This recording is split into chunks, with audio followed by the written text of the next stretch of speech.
Akalar shamol bo'lishiga qaramasdan dimxod ishlarimizni yakunladik. Braziliya diametrida ferrum dimxodlari shiprdan pastda 2 metr, tevasi 4 metr, общий 6 metr bo'ldi bizda. Ikkita stoyka ham berib qo'yganmiz.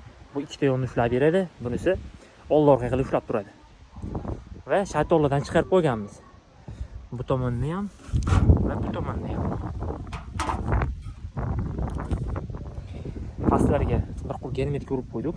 Ertaga yana bitta bir sura ustida urib qo'yamiz. Bilasizlar, Braziliya ferrum dimxodlar ichi usti nержавейка bo'ladi. Ichida 5 sm bazalti bo'ladi. Bazalti katolli kumur kam sarf qilishiga olib keladi. Tevada zavodskoy agalopka zontiklari va profillarimiz olli profillar. Kimgadir shunaqa dimxod montaj ishlari kerak bo'lsa ham murojaat qilaverasizlar.